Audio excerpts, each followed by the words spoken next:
translate that. Como se dice? Habla español un poquito. So if you want me to say it in a different language for you to understand, to pick up what I'm putting down, I will do that. So why is it that every single time I put strong female lead, I get an annoying, stubborn female lead who doesn't listen for shit? Hey guys, it's Angela. Welcome back to my channel. If you're new here, that's kind of weird. Why haven't you subscribed yet so that we can become besties? Don't you know that the moment you subscribe, we automatically become besties? Like, this is literally a visual representation of what we would be the moment you hit the subscribe button. But it's okay. It is okay. I'm a very patient person, so I'll wait. And while you're there, you might as well follow my Instagram. Hello. Anyway, in today's video, we're going to be talking about some of my pet peeves. And at first I was just gonna do K-dramas, but then I thought about it and I was just like, no. I'm getting both of y'all. Both of y'all are catching strays today. But I just want to preface this by saying that this is definitely going to be one of those videos you watch in the background. One of those videos you do while you're cleaning your room or cleaning the dishes. I know you have things to do. I know you have bucket lists. I see that big old pile of clothes laying at the end of your bed. I know you've been snuggling with your clothes for the past couple weeks. I get that we're lonely and that's the reason why we watch dramas, but your sleeping partner cannot be your clothes. So I need you to get up and fold some clothes, do some laundry, do some chores, do whatever you've been putting off while you listen to me in the background. Why not? But yeah, I'm not going to be editing that video that much. If you want to hear the details as to why this is the case, I'll talk about that at the end, but I know a lot of you guys don't care. So let's just get right into the video, shall we? Starting off strong with something that irritates me so much just because it happens so often, and I feel like, I guess people talk about it, but I guess we're not talking about it enough for them to change it because we need public uproar. One thing I really hate is when they act like the main lead, usually female for some reason, even though the female space cards are always serving, they act like she's not pretty, or they act like she's not pretty enough to be put to the standard of like beautiful or attractive. It'll be the most gorgeous person you've ever seen walking down, and for some reason it's like not talked about. You don't want to talk about this gorgeous, stunning person? Fine, I can put that behind me. Why are you calling her ugly? Why are you saying that she's unattractive? Like, they don't outright say something like, oh, this chick is ugly, like in She Was Pretty, where she was obviously still pretty, but they love to say that she was ugly. Anyways, they don't do all that. They say it subtly. They're just like, yeah, and her face was normal, but I was still attracted to her. Or they do something like, she wasn't the most beautiful woman in the world, but she was the most beautiful woman to me. Are we being for real? Are we being serious? Is this a prank? Where's the cameras? I see you! Because why are we acting like this girl isn't gorgeous? I don't know, it just really ticks me off because it's just like, it's one thing if you just don't mention her beauty, it's another thing to call her ugly. And it's also like, it ends up being an insecurity for the girl too, because then she's going around saying like, why would he like me? I'm just a normal person. Why would he like me? I'm nothing like the other girls he hangs out with. It's propaganda. It's propaganda. I don't know what kind of propaganda they're making. I don't know how to explain this theory that I have, but just understand that I will be writing a 50-page thesis paper on it sometime soon. Another pet peeve I have, which is usually in K-dramas, and this kind of came into my mind because they did it again more recently, it's when they change like the type of historical drama it is. And as all of us know, a lot of K-dramas are adapted from manhwas, and a big genre in these manhwas is the whole like, I get transmigrated into like a royal place and I'm a princess and this, that, and the third. It's more westernized, okay? Because it's a fantasy world. It doesn't have to be historically accurate because it's a fantasy world. The guy's name is Duke Ferganad and he has abilities to travel into the past. Realism went out the window a long time ago. So keep in mind, it's all fictional. It's this big genre, and time after time after time, they will adapt these dramas where it's like more Western, more like ball gown-y type thing, more tiara type thing, type of historical setting, and they will adapt it into like Korean historical setting, which is fine because like the story is still there. It changes so much that like it doesn't feel like the same drama anymore. Like it has the same plot, but like the whole setting is different. The way everybody speaks is different. So it's just like, it's an adaptation, but it's not really feeling like an adaptation. It's just feeling like a story with a similar plot, if that makes sense. And it doesn't really bother me that bad. Like once I get into it, I'm fine. Like for instance, the one I'm watching right now, I spent like the first night with the Duke or something like that. It's fine. I'm enjoying the drama. It's funny, but it's not reminding me of the manhwa I read. It's just different. So it's just a pet peeve. Again, like not something to really complain about, but something that's just slightly annoying, but you'll move past it. For this next one, I have to do a little bit of explanation for people who don't watch C-dramas. But in C-dramas, there's this one genre, and I don't know if it's like Winxia or Shinshua. They're completely different ones that I just mentioned. And in that genre of story, they have like mortals, more higher beings, which are like immortals, and then they have like gods and stuff like that, and they're like higher gods. Stay with me now.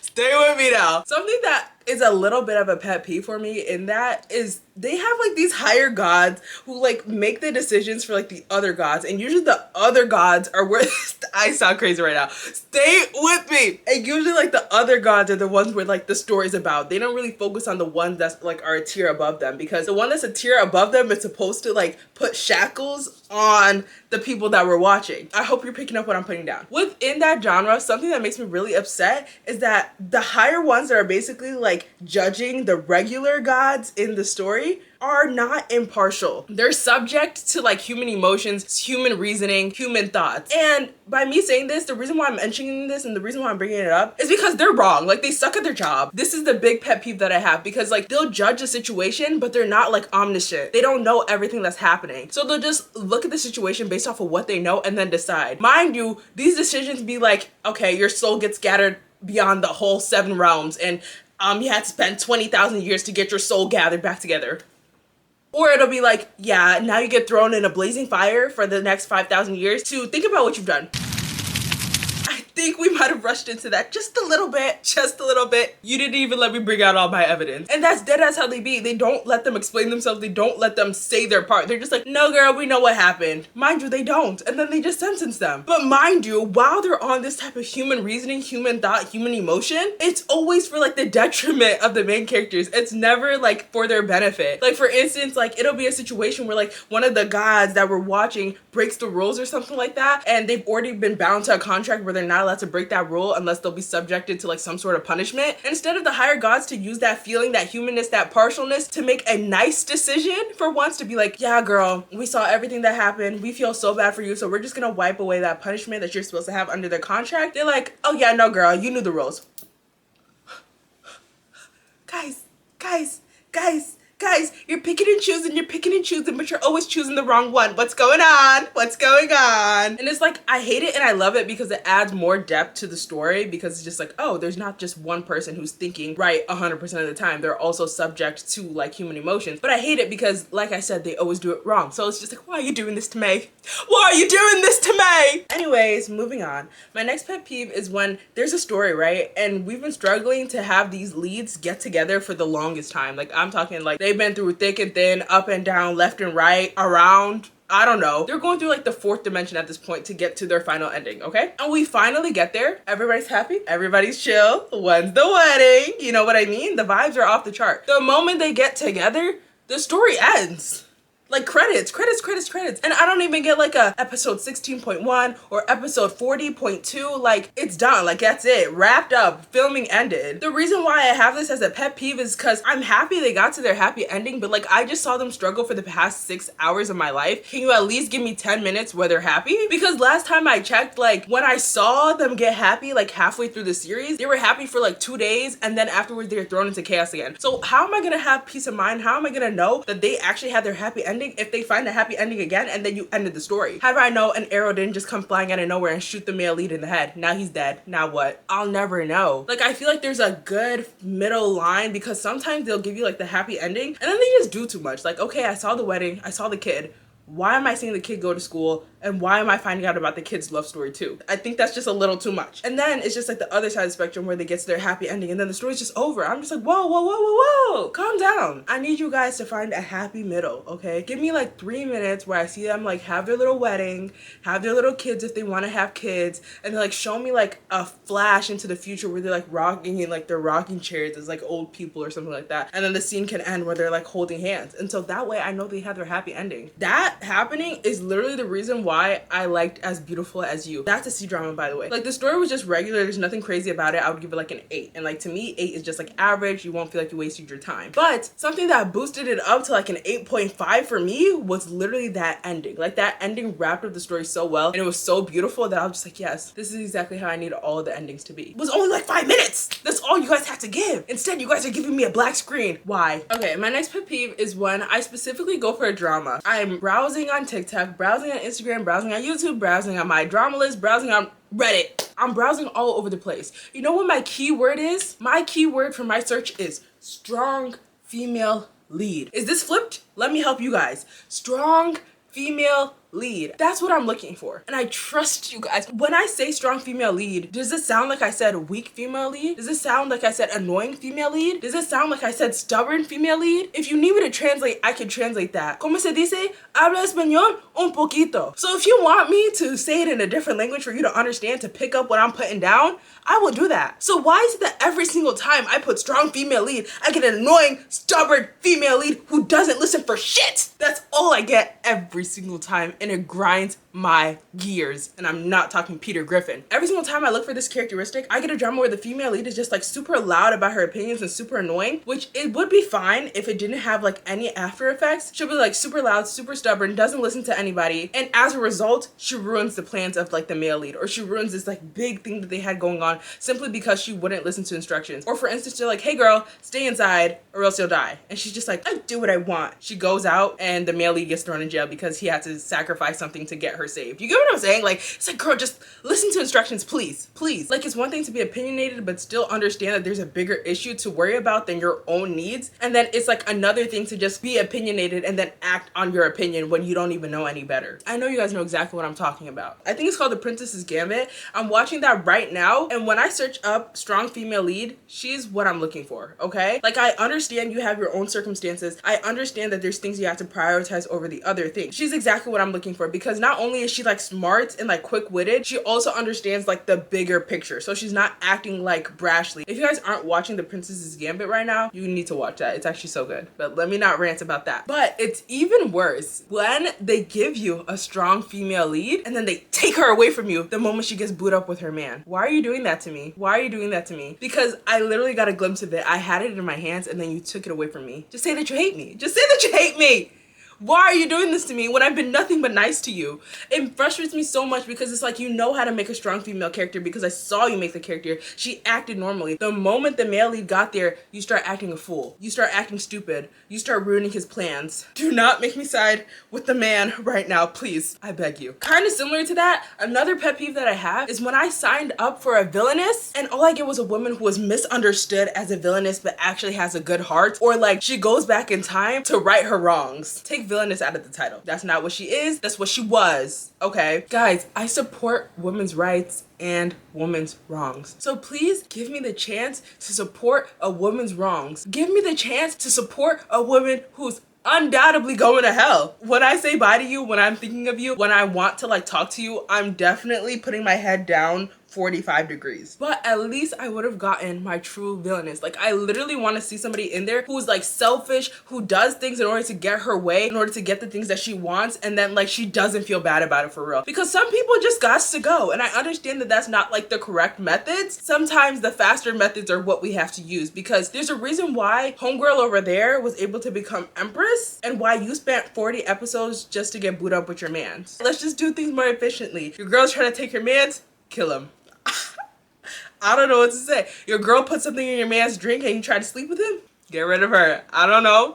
Get her married off to somebody else. I don't know. I need a true villainess. Like, the people crave a true villainess. Yes, we crave a true villainess. I think the closest thing I've gotten recently that I can think of is the Glory, the C-drama version, just because she's actually stands on business. She did not care. Like, that man did her dirty. She said, okay, I see how we're playing this. All right, let me play your game, but let me play it better. And did. Okay, my next pet peeve is when you have like a story that's adapted from like a novel or a comic or something like that, and then they end up killing off a character that wasn't even killed off in the original work just for shock factor. And the reason why this messes with me so much is because it's just not necessary. Because obviously the other story was able to wrap up well, the story was able to wrap up properly without that character dying, but for some reason once you adapted it into the actual drama, you just got rid of them just to make shock factor. And the thing is, it works. Like, you got what you wanted to achieve, but it's just like, it also seems unnecessary in the drama, because like you can see that there was a way for them to get out, but they just didn't get out. Like, for instance, they'll be like, you guys go ahead, I'll stay here, I'll protect us, I promise I'll come back. And then like you see a scene of them like fighting like this in like slow-mo while like everybody else is running away. And then when like the main leads are finally safe, like they're just like, where is he,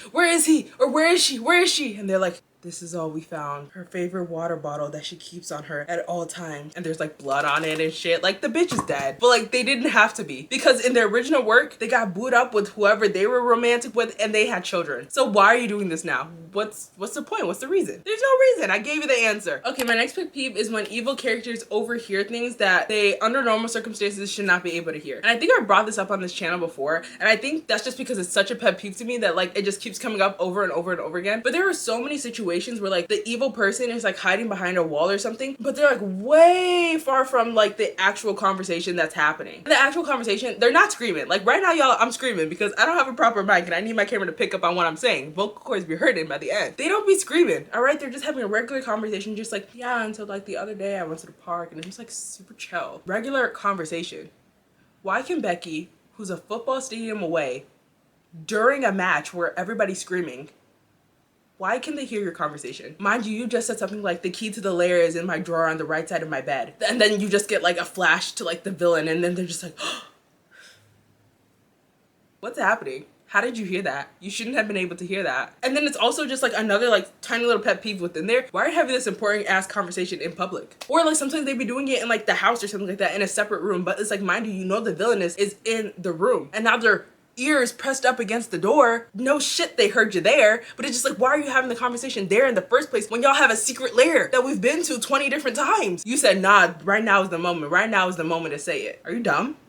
Are you stupid? The answer is yes to both. Or something that's kind of like adjacent to this is like when the villainess is looking for something, or like the villain is looking for something that's like really important, but it's like in the hands of our protagonist, okay? And then the protagonist, knowing how important and how serious this object is, they decide to put it in some common, easily accessible place. Like for instance, in the drawer in the table on the right side of my bed. Mind you, like the evil antagonist has access to like their house and their rooms and like that type of thing. So it's just like, if you're smart, if you're thinking, if we have our thinking caps on and we're making smart decisions, why did you decide to put the key to the deed of your house at your bedside table that homegirl pulls up to all the time? Why did you decide to put the Krabby Patty formula as a poster hanging in your kitchen? Can we be for real? And then you get super shocked when it goes missing. Of course it went missing. You wanted them to take it. Let's be real. Another pet peeve that I have is when these dramas act like the female lead is morbidly obese and on her sickbed and dying the moment she gets over 50 kilograms. And for my people with freedom units, which let's not talk about the political state of the world right now.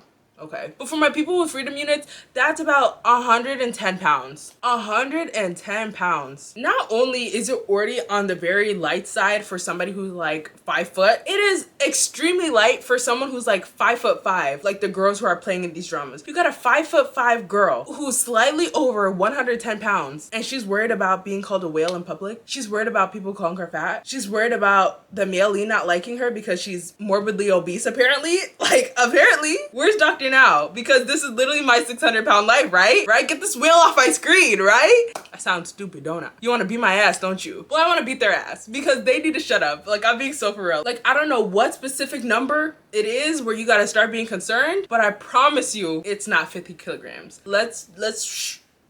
And let's move on. Something similar to this, like these beauty standards, y'all, like, y'all, please go outside, because something similar to this is like when one of the leads has like a small scar on their face, and because of that, they're seen as the most ugly, disgusting person in the world. And I get it, like the history of like East Asian places where it's like, if you have any type of scar on your body, it's seen as like, you're donezo, like, you can't, like, you're ugly. I get it. I get that, okay? I get that for the plot, even though I still think it's silly. Like, I get that for the plot because, like, I guess it's historically accurate. Y'all, I was watching Love of the Divine Tree the other day, which somebody motivated me to watch that again because I've dropped it and picked it up like 3 times in the past week. But I was watching it the other day and the male lead is supposedly disgusting and ugly. Like, they're talking about his past and they're just like, what? He used to be handsome? What? He used to be beautiful? And now he's all disfigured and ugly? Mind you, the way they made his scar, it's like they made it like a pretty scar, like something that you would think that somebody would purposely get tattooed on just because it's like pretty. And then on top of that, he wears a mask on top of this said scar, so you can't even see it for real. It's just his face that you're seeing, but he's ugly.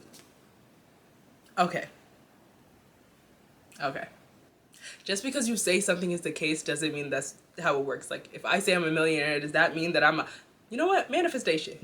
But you guys get what I'm saying. Like, it just doesn't make sense. It doesn't make sense. And you're not fooling anybody. You're not fooling me. Like, even in real life, even in reality, like if someone were to have like a big scar across their entire face, I'm talking, this is the x-axis, you're making a graph, this thing is cubed. X is cubed, okay? If they are an attractive person, they would still look attractive. They would still look objectively attractive. Like, you can see past the scar and see that they're still attractive. And that's going across their entire face. Now you mean to tell me you got a scar down here that you covered up with a mask, or you got a slight little gash over here, and all of a sudden you're seen as the most ugly person in the room and you can't show your face? You guys have too much spare time.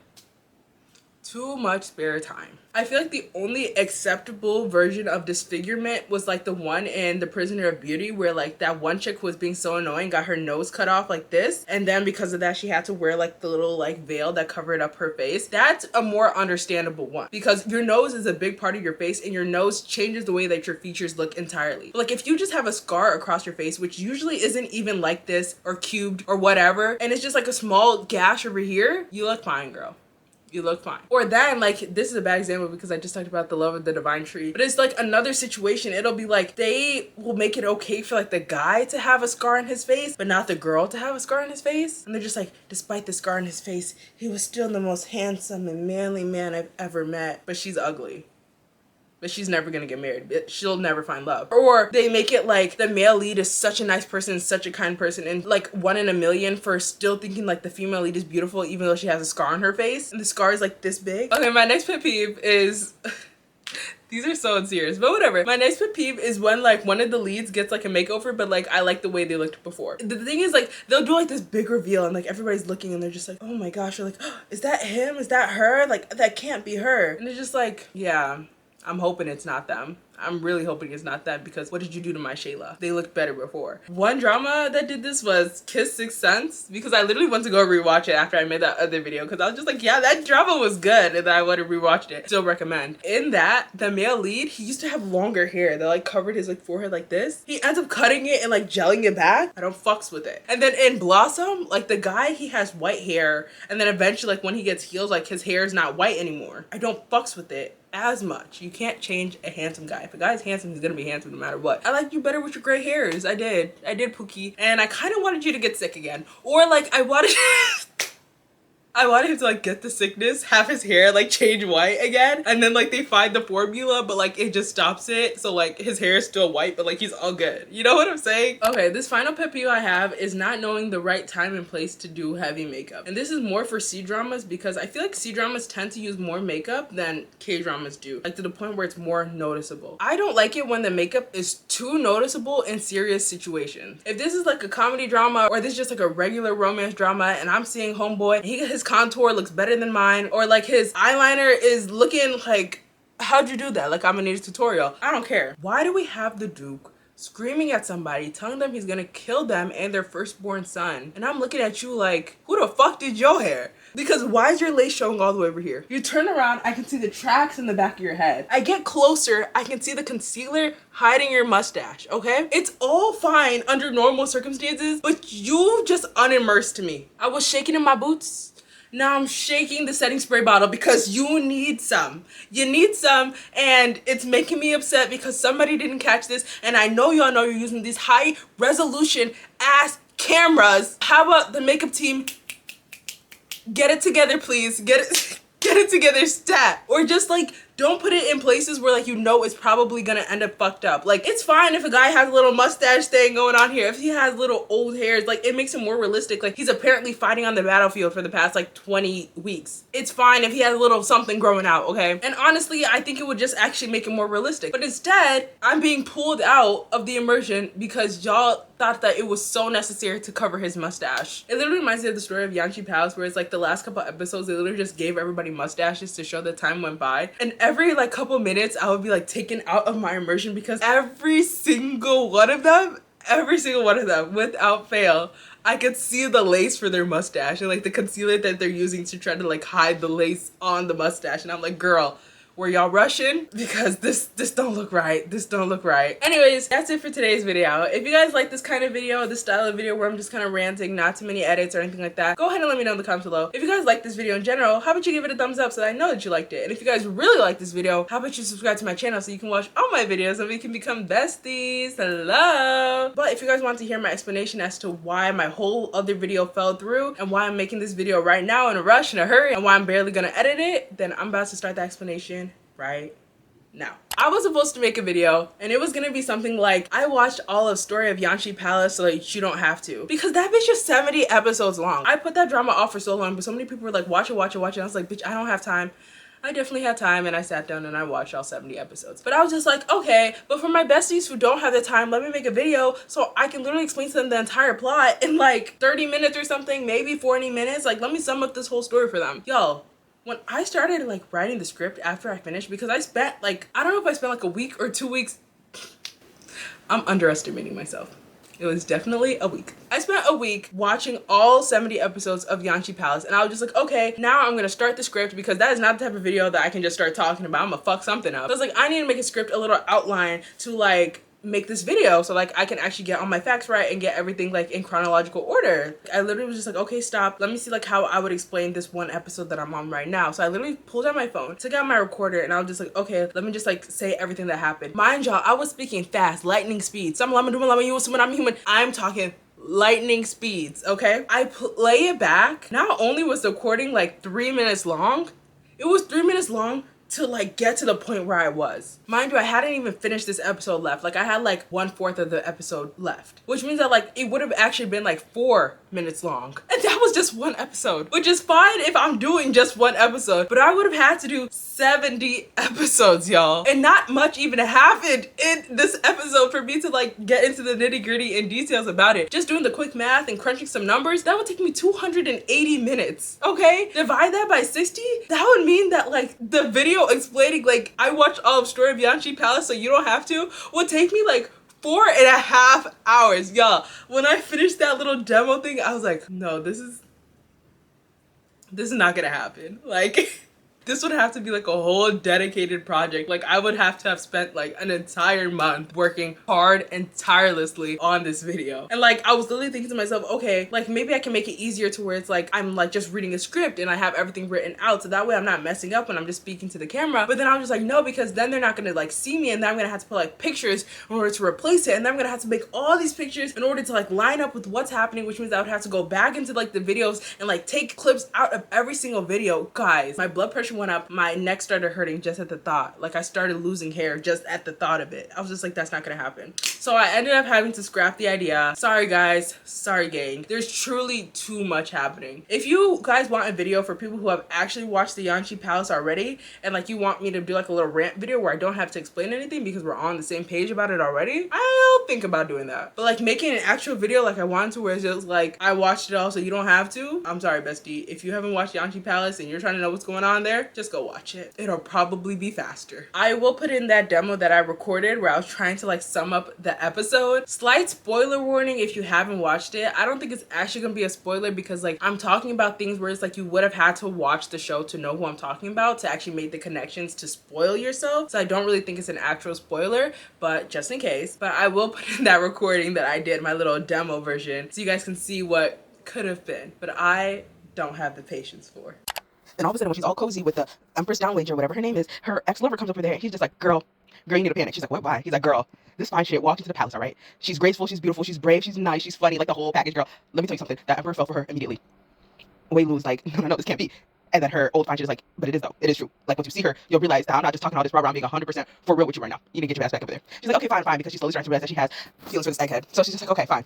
She packs her shit, she leaves. She goes back to the palace place, and she walks in on the Emperor. We don't get to see her. We don't get to see this chick that this guy has like apparently fallen in love with. But she sees her, and she's like, oh, they weren't lying. They were not lying. Not at all. So she's trying to go back to her room, and then all of a sudden the Empress pulls her aside. She's like, girl, let me talk to you because there's this fine shit over there. She's gonna take your man, and you're not gonna have a place here. Wayne Lu was like, okay, girl, I get that, I understand that, but why do you need me to help you with that? And she's just like, girl, she got this man wrapped around her finger so tight, I'm feeling threatened. I need you to go in there. And she's just like, do you need my help? And Wayne Lu was like, I've had your help before, girl, and it's nothing cute. So no, I'm good actually. I'm good off that. And then she's just like, okay, fine. She leaves. The Empress's maid is like, why'd you let her go? We needed her. And she's like, girl, when she sees this girl, she's gonna turn her ass right back around. So she walks out. Wayne Lu walks out. She sees this girl. I have to fix this, obviously. She sees this girl. She's like, damn. She turns her ass right back around. Goes back to the Empress. She's like, what you want me to do? What you want me to do? Just tell me, I'm gonna go do it. And she's like, girl, I'm gonna put in a good word. Other than that, it's all up to you. So then later, the Emperor pulls up to the Empress's room or whatever, and she's just like, oh, hey, by the way, Wayne Lu is like crying and dying from like taking care of your mother. So you need to go and check her out. So he's just like, okay, fine, whatever, because he's trying to pretend like he doesn't care, but he does. So he goes over there, goes to see what's going on. Wayne Lu acts like she doesn't know he's there, so she's like, oh my gosh, I'm so hurt, whatever. And she's like, what's wrong? And she's like, yeah, I'm kind of hurt. And then he's like, oh, dang, that sucks. I'll make sure people check up on you. And then he's trying to leave. And then afterwards, she's like, wait, no, if you leave right now, everybody literally saw you come over here. Now they don't know that you left and you didn't want this pum pum. And he's just like, oh, I didn't really do that. So he's like, okay, I'll sleep here tonight, but I'm not sleeping with you, I'm sleeping in the next room. So he gets the room set up and he goes over there, chills out over there. Creak, creak, creak, creak. We hear the door open. Wayne Wu tumbling into the room, sneaking into the room, sneaking into the room, sneaking into his bed, sneaking underneath his covers. He looks at the covers. What the fuck are you doing here? He asks. She's just like, hey. He's like, make it up off me. So he pushes her off. She's like, stop it, stop it. And he's just like, no, like, I don't fuck with you. You know, I don't fuck with you like that for real. She's like, stay. She's holding on to him, jumping on to him. This is down the third. And she's just like, no. And then she's like, all of a sudden, like, I took the contraceptives because I didn't want to have a baby because I didn't want to die. Valid. I don't know if that's a full reason or not. I low-key feel like it was true. They never tell us. And so then afterwards, he's just like, okay, fine, I won't let you have a da-da-da. She's like, are you still mad at me? And he's like, you know, that's not the only reason why I'm mad at you. The reason why he's mad at her is because he feels like she never loved him. But obviously we're seeing that she's slowly starting to like him more and more. Hence why her maid asked her that bum-ass question. And so then she ignores that. She doesn't answer that. So she's just like, no, that's not the question you're asking me. She like ignores it because she doesn't want to answer that question. So she just kisses him. And then that's when they spend the whole night together. He's over there looking at her sleeping, tracing her face and shit. And then afterwards, when she gets up to go leave, the next day or whatever, he sees that she's still there. She's just, he's like, oh my gosh, my fine shit is still here. No, my bad. Afterwards, the next day she gets up, fine, she's not there anymore. She thought he was gonna be there, but it was actually just her maid. So she was just like, haha, you failed. And she's like, stop, I didn't fail for real, calm down. So then afterwards, she gets summoned to the palace. All the consorts are there, and they all smiling at her. And she's like, oh, everybody's nice to me. Everybody's being nice to her. They said, girl, I don't know who that bitch is in there, but you need to do something. They're like, Rev, do something. Because that girl's going crazy, and we all know you're the only one who can get this emperor back to where he's supposed to be, because this is crazy. Rev, do something, please. Anyways, I'm really done this time. Thank you guys so much for watching. I love you guys so much. And I'll see you guys in the next video. Bye.